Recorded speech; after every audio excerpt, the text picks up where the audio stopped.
इस समय हैं हम अयोध्या धाम जंक्शन रेलवे स्टेशन पर। यहाँ पर रुकने के लिए सबसे अच्छा स्थान, आप फ्री में अगर कोई व्यवस्था चाहते हैं तो ये अयोध्या धाम जंक्शन रेलवे स्टेशन। और साथियों नमस्कार, मैं हूँ रामबाबू पटेल तेल से। अगर आप अयोध्या धाम आने की योजना बना रहे हैं तो ये वीडियो आपके लिए ही। साकेत एक्सप्रेस का जो स्टॉपेज है अयोध्या कैंट है, इसलिए अयोध्या कैंट रेलवे स्टेशन की इन सीढ़ियों से नीचे उतरकर आप प्लेटफॉर्म नंबर 1 पर पहुंच सकते हैं और आप इस रेलवे स्टेशन से बाहर हो जाएंगे। आप अयोध्या कैंट रेलवे स्टेशन से भी अयोध्या धाम के लिए ट्रेन ले सकते हैं, लेकिन ट्रेन का किराया लगभग 20 रुपया होगा। और ऑटो के द्वारा अगर आप जाते हैं तब भी आप 30 रुपये में पहुंच जाएंगे। और बस के द्वारा जाते हैं तो अयोध्या कैंट रेलवे स्टेशन से बस के द्वारा अयोध्या धाम तक पहुंचने में आपको 25 रुपये खर्च करने पड़ेंगे। मध्य प्रदेश के इटारसी जंक्शन से तत्काल रिजर्वेशन अगर आप कराते हैं और इटारसी से अगर आप साकेत एक्सप्रेस से अयोध्या धाम तक आते हैं तो आपको 550 रुपये खर्च करने होंगे। इटारसी स्टेशन से ये ट्रेन लगभग 6 बजे निकलती है और सुबह सुबह 8 बजे अयोध्या कैंट आ जाती है। 14 घंटे आपको अयोध्या कैंट रेलवे स्टेशन तक पहुंचने में लगते हैं। अब हमें अयोध्या कैंट रेलवे स्टेशन से जाना है अयोध्या। रेल माध्यम से जाएंगे तो किराया भले ही कम लगे, लेकिन आपको इंतज़ार करना पड़ेगा। बस माध्यम से जाएंगे तो आप चौराहे पर छोड़ दिए जाएंगे। अभी आप सामने जो दृश्य देख रहे हैं अयोध्या कैंट रेलवे स्टेशन का, ये डगडगापे से आकर भी आप यहाँ पहुँच सकते हैं। 2 मार्ग हैं, या तो आप नीचे से आ जाएँ या ऊपर डगडगापे से चढ़ के आ जाएँ और अयोध्या कैंट रेलवे स्टेशन से बाहर हो जाएँ। जैसे ही आप अयोध्या कैंट रेलवे स्टेशन से बाहर होंगे आपको ऑटो वाले दिखाई दे जाएंगे। ऑटो के माध्यम से आप अयोध्या धाम आसानी से पहुंच सकते हैं। अयोध्या कैंट रेलवे स्टेशन का टिकट घर, और यहाँ पर कौन कौन सी गाड़ी खड़ी होती हैं सोचा मैंने वो भी दिखा दूँ। तो यहाँ पर ये गाड़ियाँ खड़ी होती हैं, उनकी लिस्ट आपको सामने दिखाई दे रही है। और यही टिकट घर के सामने से रास्ता है जहाँ से हम बाहर निकल जाएंगे। जैसे ही आप अयोध्या रेलवे स्टेशन यानी कैंट रेलवे स्टेशन से बाहर निकलेंगे तो आपको ऑटो वाले दिखाई देना शुरू हो जाएंगे। ऑटो वाले आपको 30 रुपये में अयोध्या धाम पहुंचा देंगे। अयोध्या धाम जैसा कि मैंने कहा कि यहाँ से लगभग 8 किलोमीटर दूर है। आप जहाँ जाना चाहें वहाँ ऑटो वाला आपको 30 रुपये में छोड़। अयोध्या धाम के बारे में बात कर लेते हैं। अयोध्या धाम में 3 प्रकार की परिक्रमा होती हैं, एक पंचकोसी, एक 14 कोसी और एक 84 कोसी। पंचकोसी परिक्रमा छोटी परिक्रमा होती है। एक कोस का 3 किलोमीटर होता है, यानी एक 15 किलोमीटर की परिक्रमा होती है, एक 42 किलोमीटर की होती है और एक 84 कोस की, यानी ये तो बहुत बड़ी परिक्रमा है।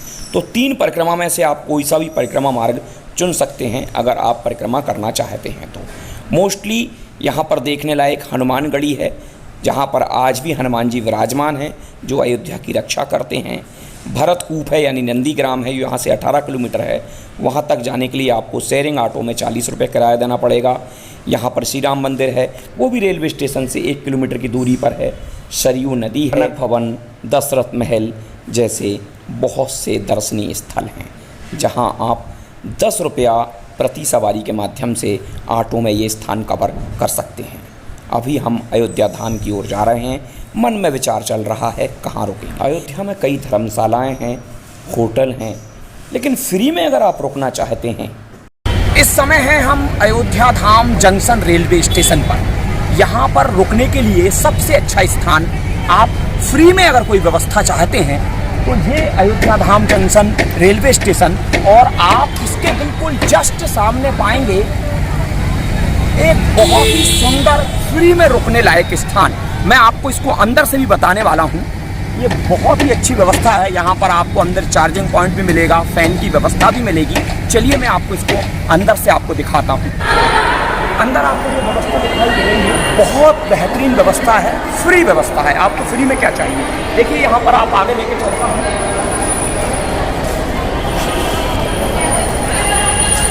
इस तरीके से हर स्थान पर आपको एक फैन दिखाई दे रहा है। ये फैन लगा हुआ है। यहाँ पर ये चार्जिंग पॉइंट है, यहाँ पर आप मोबाइल चार्ज कर सकते हैं।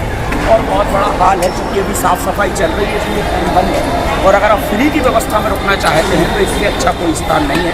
रेलवे स्टेशन के बिल्कुल सामने ये स्थान है और सामने ही आपको स्नान और शौचालय के लिए व्यवस्था है, वो भी मैं आपको बता देता हूँ। चलिए आगे। सामने बिल्कुल यात्री आश्रय एरिया है, रेल यात्री निवास है। वहीं सामने आपको शौचालय, स्नान घर, पेशाब घर, सारी व्यवस्थाएं आपको सामने मिल जाएंगी। रेलवे स्टेशन के सामने जो टेंट है ये बिल्कुल फ्री है और इसी के पीछे एक धर्मशाला है, महाराष्ट्र धर्मशाला। या फिर आप 10-20 रुपये किराया देकर टेंट सिटी जा सकते हैं, लेकिन यहाँ पर सिफारशी पत्र मांगा जाता है। टेंट सिटी मुझे वीरान सी लगी। कुछ लोगों का कहना था कि वहाँ पर भोजन की व्यवस्था है, गर्म पानी, ठंडा पानी, सारे प्रकार की व्यवस्थाएं हैं, लेकिन वो बहुत एकांत में लगा। आप प्लेटफॉर्म नंबर 2 से उतर कर भी जा सकते हैं, आधा से 1 किलोमीटर वो पड़ता है।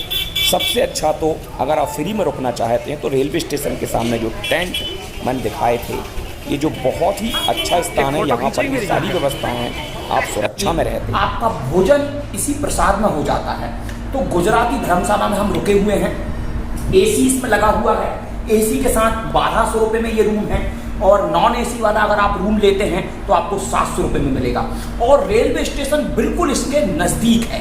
तो साथियों, आप गुजराती धर्मशाला में रुकें, इससे 200 मीटर आगे चले जाएं, बिरला धर्मशाला है, बालाजी धर्मशाला है, शक्ति गेस्ट हाउस सामने इसके है और बिरला धर्मशाला के पास में ही राम अतिथि गृह निवास है और भी हैं। यहाँ रुकने की कोई समस्या नहीं है। तो साथियों, फिर मिलेंगे।